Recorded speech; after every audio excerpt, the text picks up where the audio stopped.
Okay. Just continue now. So when my mother died, I still stayed in the same bed with my little sister, and we slept there, my little sister. And who's going to feed us?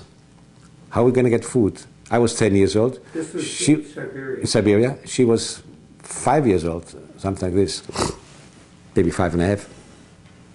So I had my mother's sister there and 2 children. Actually, not two, one was a teenager, Paula. She's still alive. She's 89 now, but she doesn't know where she is. She's in Australia. And her brother, who in the last 10 years we don't talk too much because I don't know why, I don't know what happened to him. Anyway, so, and there was a brother of my father, a sister of my father and her husband, and my grandparents. My grandfather died also in Siberia before my mother.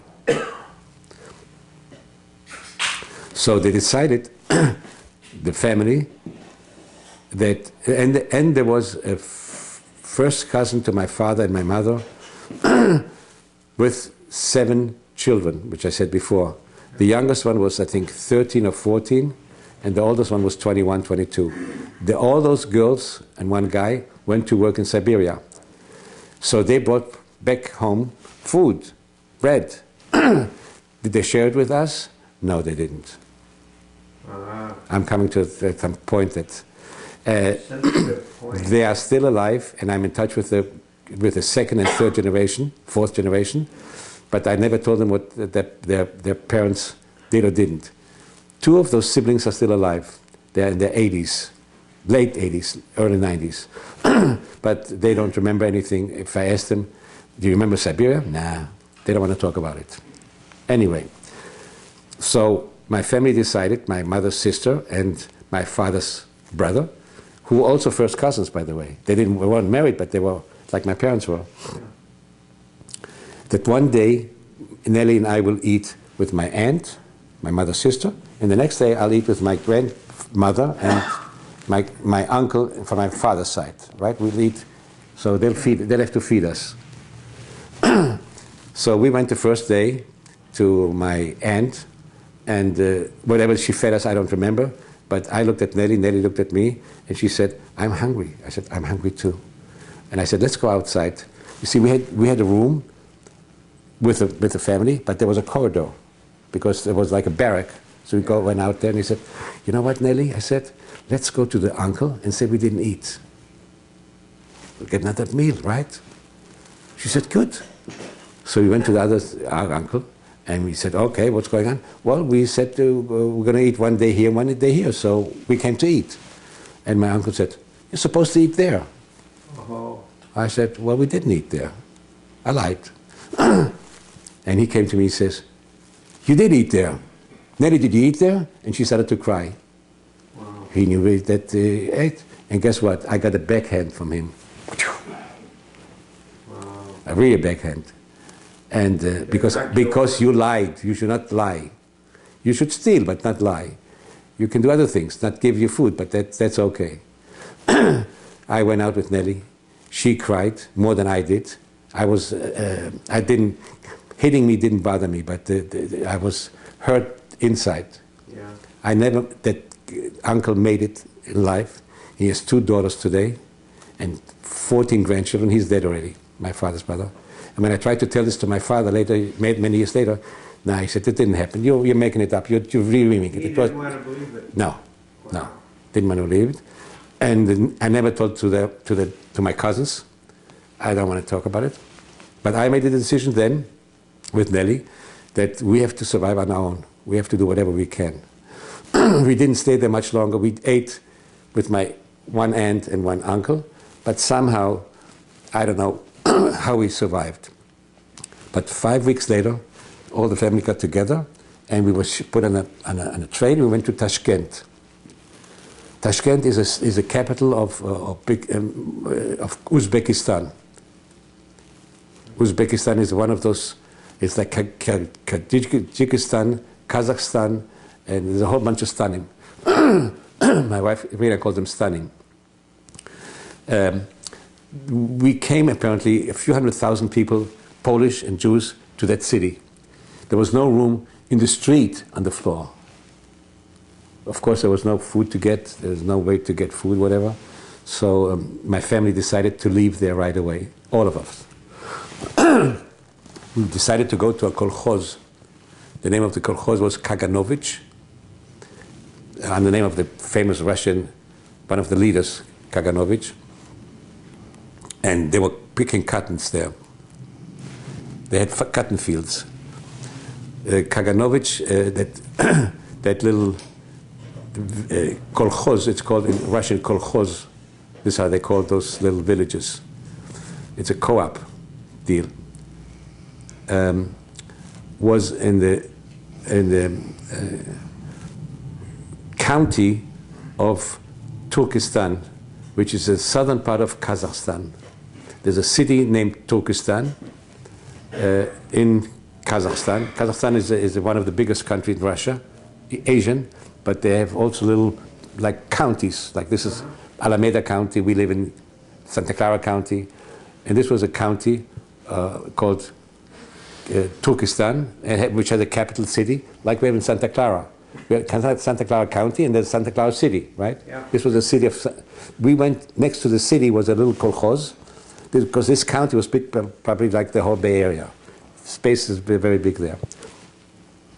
And we went to that kolkhoz, and we started picking cottons. I picked also some cotton, but we came towards the end of the cotton picking, so there was no more cotton picking. So of course the food was determined how much we get by picking cotton.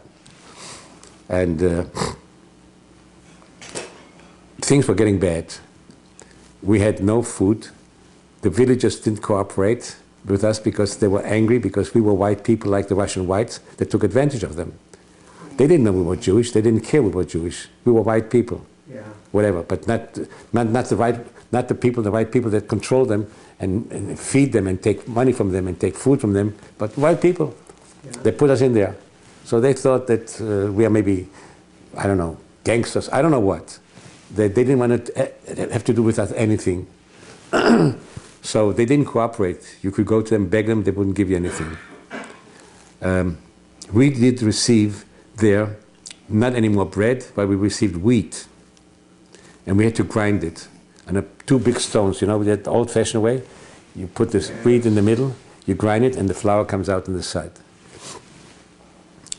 I didn't know how much to receive because we signed up how many people we are. And one of the older cousins or whatever went to the place and got food for, let's say, 10, 15 people, right? And she divided, or what they divided among themselves. And what they gave me, I don't know. Did they give me really my portion with my Nelly, or did they give me half a portion? I have no idea. Whatever they gave me, I took it on a big stone, and I grind it. Yeah. Took the flour out, the little flour, and I cooked it once a day. That wasn't enough. So was enough that was not enough to survive. No, it was not enough to survive. So I went out and started to, I should say steal maybe, I don't know what, beg, garbage cans, whatever. I found some food. And somehow I always promised myself I'll bring back some for Nelly. But to be honest, it never came. Because whatever I found, when I found it, I started to eat it. Yeah. I couldn't resist. I couldn't resist. I brought back sometimes some for her too. So she was hungry. And after we stayed there for a while, in the meantime my grandmother got sick, she had typhus, and my aunt got sick, she had typhus. And they decided, well, I want to come back to here. So I did get some food for me, but not for Nelly. I did bring her some food once in a while, but not enough, apparently. And what the healthy people did, now it's filming. Okay. Okay. So actually, my father's brother, who hit me backhanded, and his sister decided to go to the city, to walk 30 kilometers to Turkestan, and see what can be done. Because the other cousins that I had, that had 7 children, took off one night or one morning and disappeared. They were in a different hut. We were in a hut, like some, you know, like a hut, basically, made out of clay, of dirt, cow manure and all kind of stuff like this. They disappeared. So they also decided to go to the city. My grandmother was there. She was sick and recuperating. My mother's sister was there, recuperating. Her son was there, a little older than I am, and her daughter.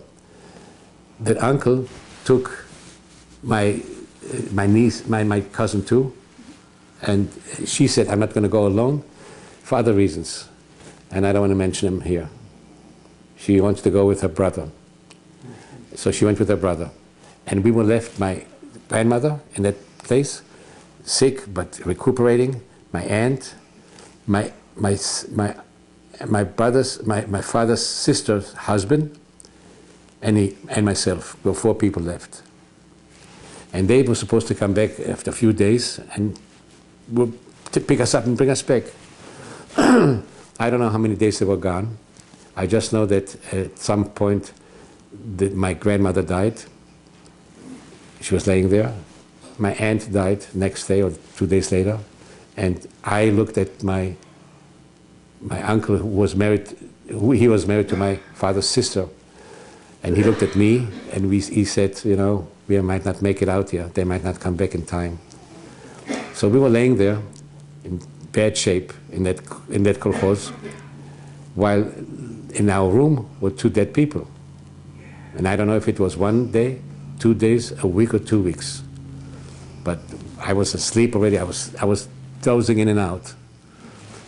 I heard my uncle, my father's brother that hit me, came back, and apparently he saw his mother dead, my aunt dead, and I was half dead, and so was their uncle. He took us on a wagon with a horse to the city. I don't know if he buried his mother. I don't know if he buried my aunt. I don't know what happened to them. I don't know. But we were talk to the city, and in the city, he dropped me off at some other cousin who took me to the hospital.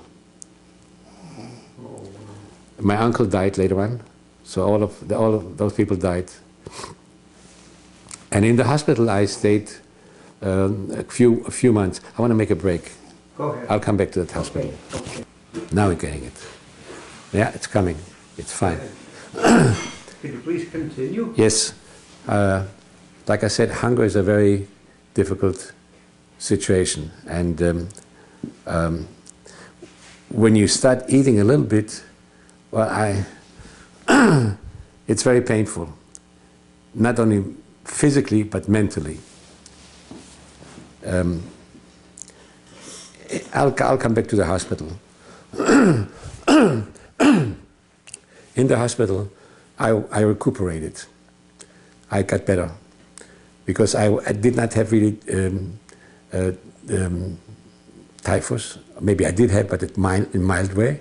But I did have a very bad bleeding from going to the bathroom. Very bad internal bleeding. So they put me on a certain diet, whatever, the hospital, the Russian hospital. And there I found out, by feeling better, that they might kick me out. Because if you got good, where are you going to go? They're going to kick me out. Where will I go? So I started to go around, and there were some other young kids with parents or without parents, orphans, older, and they said, you can stay here. How can you stay here? You get sick again. How can you get sick again? You drink this little portion and you're going to get sick again. Which I did. Because it's the first time I had a bed, sheets, and 3 meals a day. I didn't know about food. I mean, I was flabbergasted. I said, how bad can you get sick? Well, I got very sick. That poison or whatever I took, I don't know what. And the doctors didn't know what happened. And they brought me back again. So a while passed. I don't know if 1, 2 months or 3 months. I have no idea how long I was there. But I got much better. And again, before I got better, I was going to do another little drinking, whatever I shouldn't have drank. One of the boys came and said, listen, we can go now to Palestine. How can you go to Palestine? We can go to Persia. How can you go to Persia? Well, we have to go into an orphanage, a Polish orphanage, that will go to tomorrow or the next day to Persia, to Tehran. And I said, how come we're going to go to Tehran? I mean, I didn't know what Tehran was. So I said, what are we going to do in Palestine? Well, it's a Jewish place and whatever. I don't remember exactly what, but I remember something my mother used to say. But before she died, of course, in the beginning of the war, she said, I will manage it because I have a husband in America and a brother in Palestine. Now, don't forget that I didn't go to school yet. So I didn't know really where Palestine was or where America was. But I put one and one together, made it two. If she talks about Palestine and America, it must be close by, because otherwise why would she say my husband is in America, my brother's in Palestine, Palestine in America. So I said, I'll get to Palestine. I knew my father was in America. And I knew I had an uncle in Palestine, but not to get there. So I decided to run away from the hospital, which we did with another guy. And we went to that orphanage, Polish orphanage, and they accepted us, although we were Jewish, because we were Polish. And they didn't know that I was not Polish, because I spoke Yiddish like a Polish kid. And a lot of Polish Jews my age didn't speak Polish. They spoke Yiddish. Many of them didn't know. Some did, but some didn't. And I knew a few words also in Polish by that time. So I was accepted in that orphanage, Polish orphanage. And with them, Did you know where it was when you left the hospital? Yes. I mean, you knew Turkestan. The city was Turkestan. Okay. And the city was divided really into two halves. One half was next to the river. The other half was next to the train station. Because the city developed because of the river. And the other part developed because of the train station. So there were two cities really. Today it's already probably one big city, but then it was like 3 kilometers from one side to the other side. So I went to that orphanage. In that orphanage they took me in, and we didn't go the next day. We didn't go the following day. Like everything happens there, not the next week even. It took a few weeks. So I was in that orphanage quite a few weeks. I don't know how many. But they fed you. They fed me to some degree, yes. I didn't starve, but I was still sick and still was very weak. Until we came to Tehran. And there I was put into a Jewish orphanage. There were many, many camps there, military camps in that surrounding, and also that orphanage that the Jewish group started, young Jewish group that I don't know where they came from Siberia maybe, but they were in their 20s, maybe late 20s, and they gathered the children, and then they received also money from the Hayas and from the Jewish Agency, and then from the Hadassah, a whole bunch of stuff. Yeah. And in Tehran, I felt better, but not good enough. I was sick most of the time. And 3 things happened to me. One, I lost my sight. My eyes swelled up, was so swollen I couldn't see. And in my mouth I had all kind of something broken up. Everything was, I couldn't eat anything. So I was in bad shape. They took me to a local hospital there, and they saved me a little bit. I wasn't okay in Tehran. I didn't get enough food. I didn't feel good. We slept on the floor, and it was cold winter. When I came to Palestine, from there on it started to change. From there I changed, but till then it was really very bad. But I made it. I don't want to talk more about this because it's unpleasant. About my sister dying and. Okay. I can say one thing about it, that I know that when she died, they didn't bury her. And you know why? They didn't want to lose the food. So they dumped into the dumps. They brought her to the dumps, threw her body there. And this bothered me too. But I had no power, I had no energy. So the rest of the family divided with the food. They didn't give it to me. They had one more portion, right? Yeah. Person disappeared. So people really behave very weird, and it's hard to understand. It is. Yeah. It's hard for me today to accept it. And there was a while that I couldn't really talk to that uncle. I met him after the war, but I didn't communicate with him. I didn't really talk to him. No warmth there. I couldn't, something was broken inside, something was gone. Not from this heat, but everything around. But with the second generation... He was the one that hit you? Yes. Yeah. But with the second generation, I'm in good shape, I'm in good terms, because what is their responsibility for their parents? Yeah. This is the same reason why I went back to Germany, because I was seeing the second and the third generation Germans, not the first. Yeah. And they are different people. They're not all good, but they're different people, completely different people. They are like Americans. Some are anti-Semites and some are not. But they have human feelings, they're human, and they feel guilty a little bit what their parents and grandparents did, to some degree. Yeah. Anyway, so I came to Palestine, and it took about 5 weeks for my family to find me, and because there were lists of people that came from Poland. Well, I didn't come from Poland, I came from Germany, so they didn't look for me. They were looking for family members of the Polish family. But they did find me. At the time, there were maybe 300,000 Jews living in all of Palestine, or Israel at the time. Today, there are 7 million, so it's a big difference. Yeah. So they could find, there were lists coming out, and I was on the list. So sooner or later, they found out Joseph, or Josi, they called me in German, Josi, Rosenbaum, from Cologne. We had family there, so they found me. And then I met with another sister of my father, who took me in for Pesach in 1943, and she picked my brains. I mean, they questioned me for 2 days, and I gave them the whole details of everybody who died till then, that I remember, and they wrote to my father, and he found out about it, and my sister, who was also in America by that time. And they tried to bring me to America, but it was war, 43, 44, 45. After 45, I didn't feel like going. I didn't want to go because I felt very good by the people that adopted me there, foster parents, especially the woman. And it took them another year to convince me to come to America. And in 1946, I decided to go to America to my father, who married in the meantime another woman with a little girl. And my sister wrote to me, she said, now we're going to be a family like before. Papa, Mama, me, you, and a little sister. Good life, right?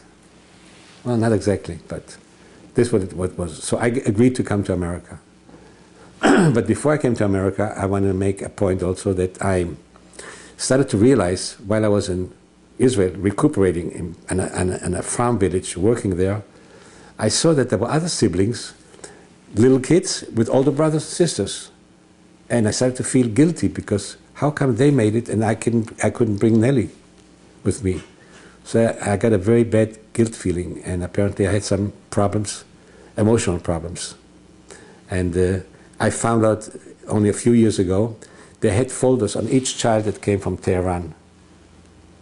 They had a folder made up for each child, whatever happened to him during that time, during the time when they came to Palestine, to Israel. I say Palestine because then it was Palestine, not Israel. And I found my folder too.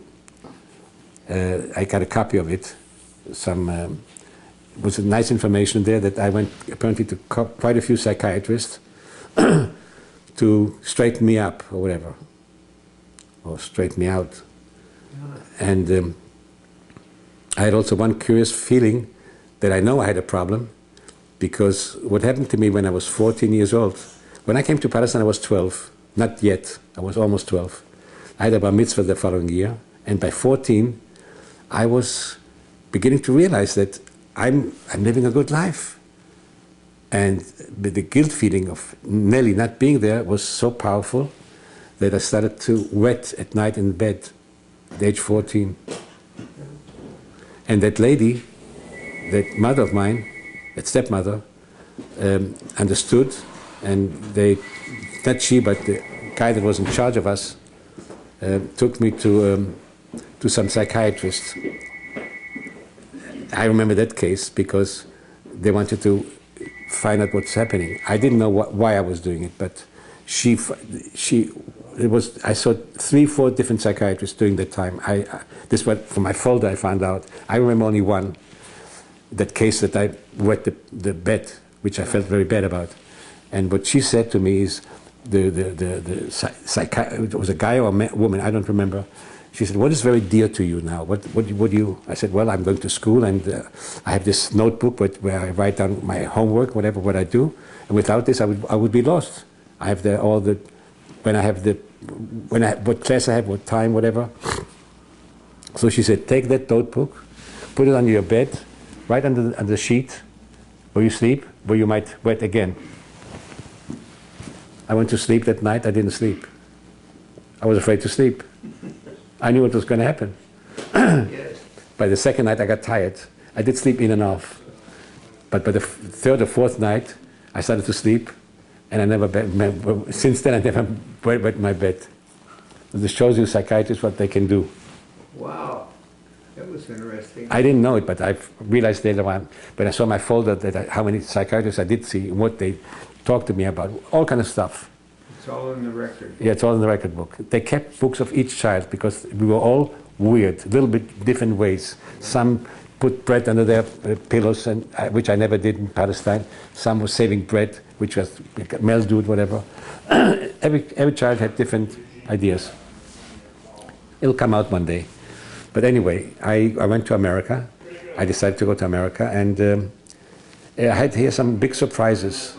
One of them was that my father didn't come to pick me up, because at the time they had telegrams or whatever. There were no telephone. There were telephones, but nobody talked from Palestine to America by phone.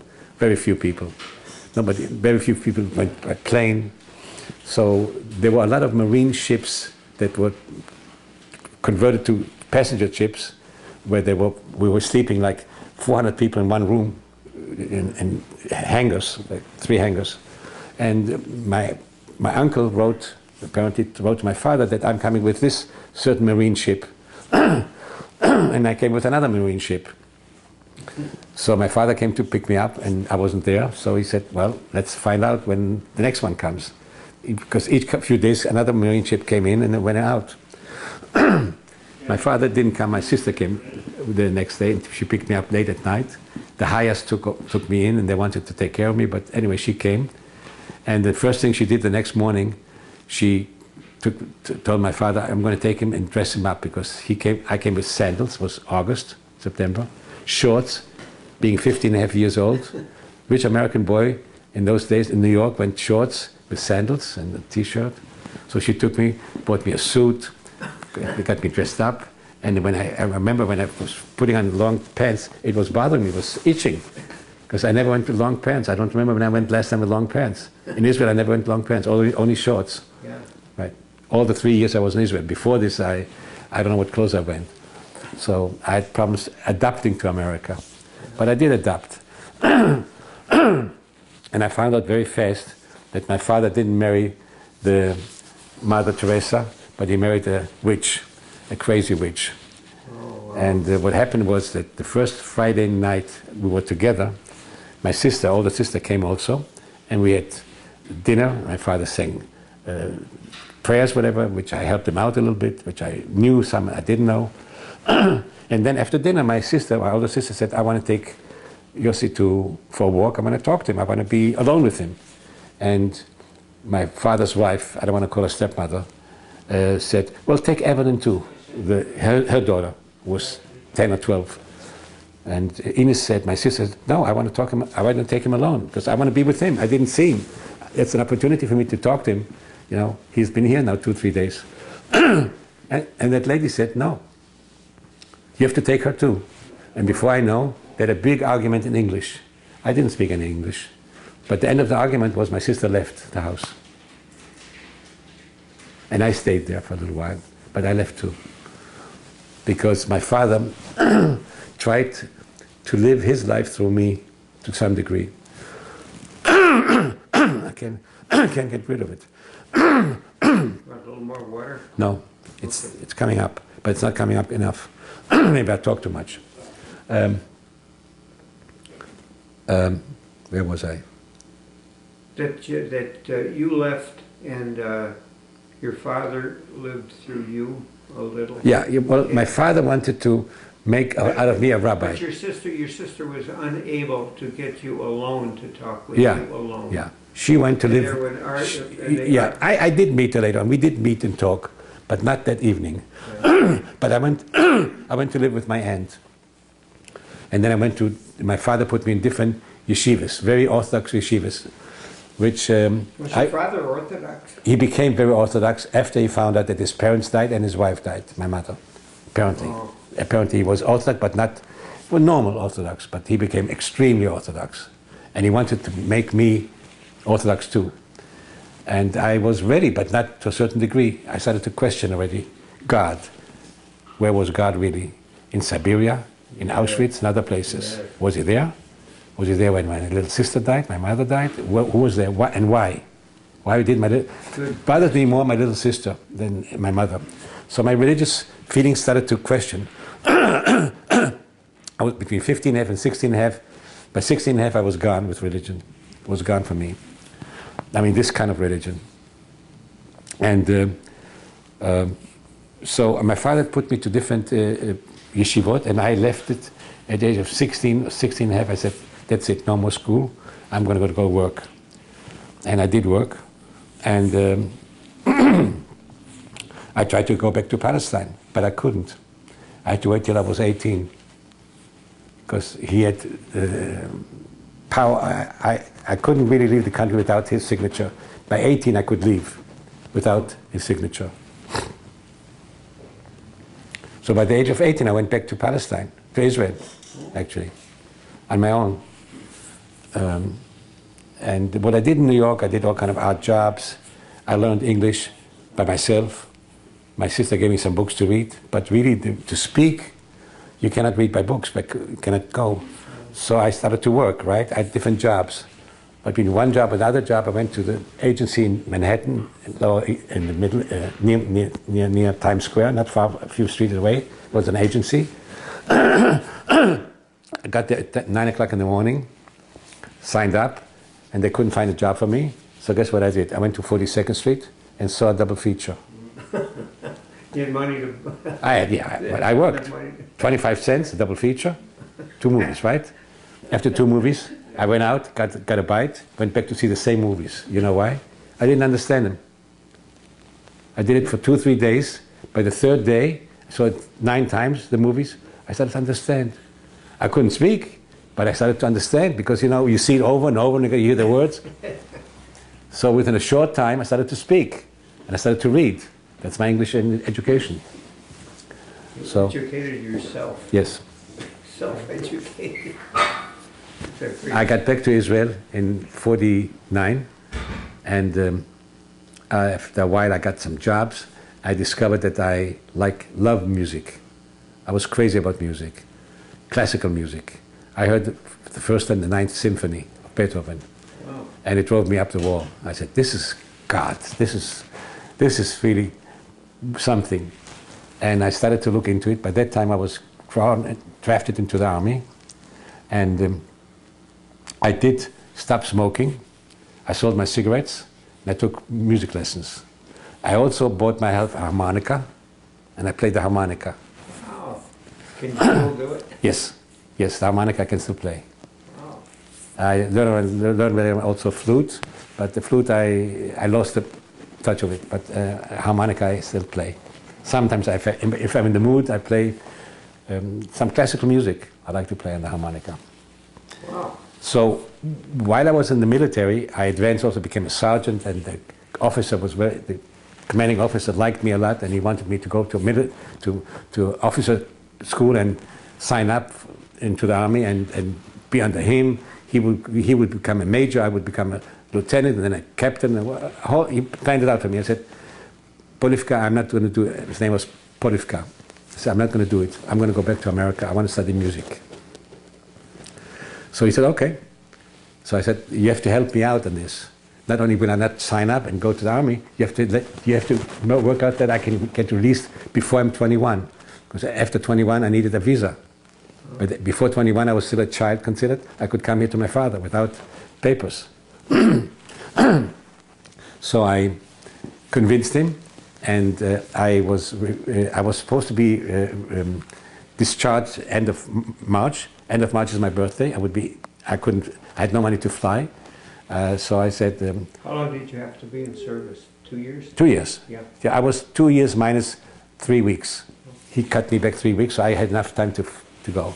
But in the meantime, I filled out forms. You know, I went to the American embassy in Tel Aviv or Jerusalem, wherever it was, and I filled out the forms, and they sent me to a doctor and made whatever. And I come to the doctor and pick up the papers. He said, "You're not going to America." I said, "What do you mean I'm not going to America? I'm not 18. I'm not 21 yet. My father's a citizen. My sister's a citizen. I fear that I came here. You cannot go to America." I said, "Why?" "You have TB." How did I get TB? I don't cough. I didn't have no cough then. But I had a mild fever. I didn't know. I didn't feel it. How did I get TB? It took me 6 years to find out. I was sick with TB for 2 years. They had no cure then.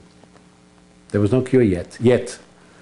That streptomycin, which didn't do anything.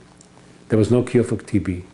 The only thing they could do is pump into my lung air to shrink the lung and feed me good food and hoping that I'll get better. I was 22 months in a hospital. Wow. 22 months. In Israel? In Israel. Yeah. My best years of my life. Wow. Instead of going to music, I went to the hospital.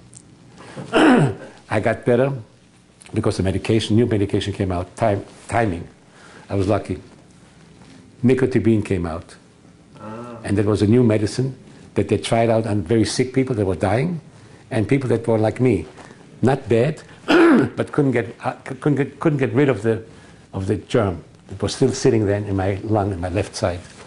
And so they asked me if I wanted to be on a trial. I said yes. I was on a trial. Got better, and the doctor wouldn't believe it. 6 weeks I was taking the medication. I was okay, but he said, "Can't be. You're not detected. I see it's healing, but I can't let you go." I said, "Why?" "Because I don't believe it." We'll wait another 6 weeks.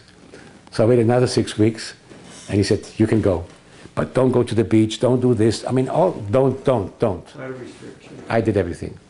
I left the hospital. I went out and I did everything. I'm still here. I'm not sick. I'll die of something else, not of TB. Wow.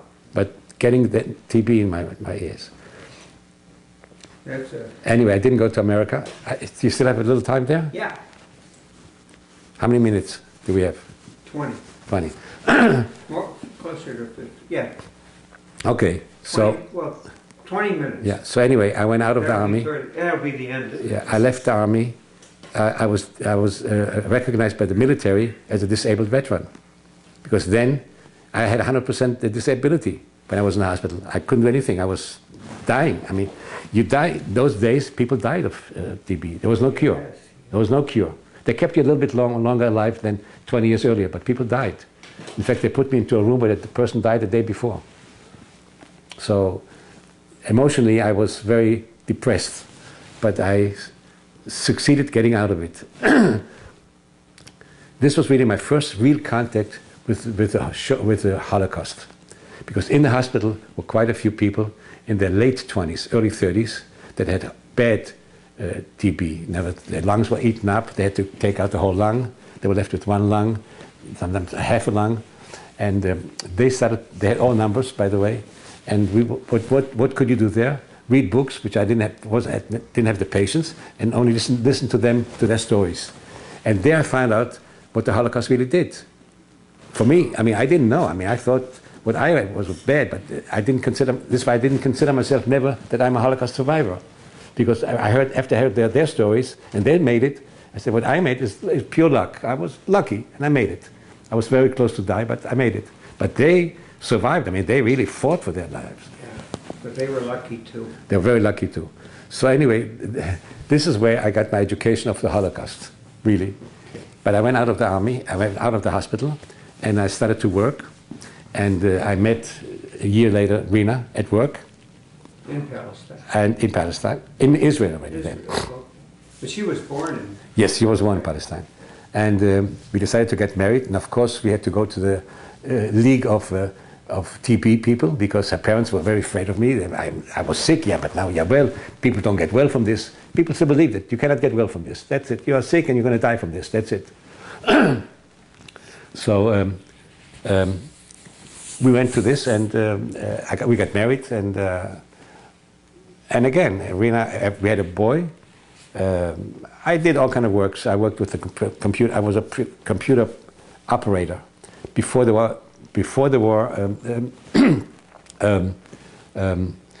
real computers.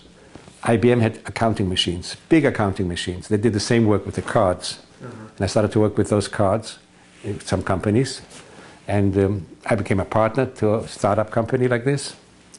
And we took our first trip to America, two of us, in '64, after our second son was born, because Rina started to work for El Al. After my first son was born, I told her, go to work either for El Al or for a shipping company, because then we can travel with them. If you work with El Al, you get a ticket once a year. Or with the shipping, you go on a ship free. So I said, at least we can do this. Yeah. And so she went to work there. And after our second son was born, we decided to fly to America. And we came now to visit my father, who, by the way, came back to Israel to live there because after my first son was born, and between the first and the second son, he decided to come to live in Israel, because now he had two grandsons named Rosenbaum. He had here my sister with three girls not named Rosenbaum. Her name is Finkel. Okay. So he felt very proud, maybe. Anyway, and so when we came here to visit, he said, okay. But we went one visit, second visit, and third visit. By the fourth visit with the kids, we decided to stay here, 1968. And since then, we are here. I want to close on this because I don't want to go in more details.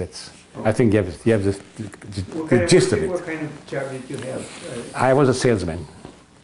You retired as a salesman? No, I had a business. I've started my own business here in the Silicon Valley, distribution of electronic wires and cables for the computer industry. This before there were big computers. I mean, before the little computers were big computers. All kind of machinery were made, and they needed wires and cables. I worked for two companies here. The first company fired me because I didn't drink enough liquor. Wow. Well, I didn't go out and entertain enough. Yeah. I was not drunk like they were. And the second company, they cheated me, so I left them. They told me they're going to give me 2% of a big order that I got, and I got 0.2%. Big difference between 2%, when it's $50,000, 0.2%, or 0.2%. Wow. So difference. I left them right away. I said, you can cheat me once, not twice. And I started our own company in this distribution. And the company did good till 81, when prime rate went to 18%, prime rate. Yeah. And Cracker Bank was one of the biggest banks in California, went belly up. And with them, I went belly up too. I didn't go belly up, but I had loans that were extended to 26% interest rate, and I couldn't stand them. So after a year, I had to liquidate my company. I didn't go Chapter 11. I didn't bankrupt, never, but I liquidated my company. By liquidating it, you got 1/10 of a dollar to what you had. Yeah. And since then, I did some other odd jobs and in sales, but not much. I stopped working. It took me also 3-4 years to liquidate the company. So by 84, it was liquidated. By 85, I had a major heart attack. And I decided I have to change my attitude to life. I have to change not being a AA type person, go to a B type person, which I was very active, I'm still active, but not so much anymore. And I'm still alive now. That's wonderful. I never had a bypass surgery. I had angioplasty done way back in '86, and it's still holding. My heart is good, and most of them, my doctor said, you'll die from something else, not from heart attack. That's excellent. So now I'm watching out other sicknesses. But anyway, I'm fine, and we have kids, two sons. The older one has 3 boys, Simon, after my father's name, Daniel and Adam. Simon is 18 years old and is a tall man, 6'6" or 6'7", Wow. playing basketball and baseball. Wow. Yeah, wants to go in sports. And they all are in sports, really, basically, all 3 of them. And they live here in the Bay Area, so we are close by. And my other son is not married. He's one of the new guys that don't get married. He just broke up with his last girlfriend. They were 5 years together, and they were together. He had many girlfriends. He's got another one. And he lives in Laguna Beach. And this one lives here in Los Altos Hills. And we live in Cupertino. That's it for now. That sounds good. Thank you very much. Hey, thank you so much for... Thank you for taking the time and putting the effort into this. Thank you.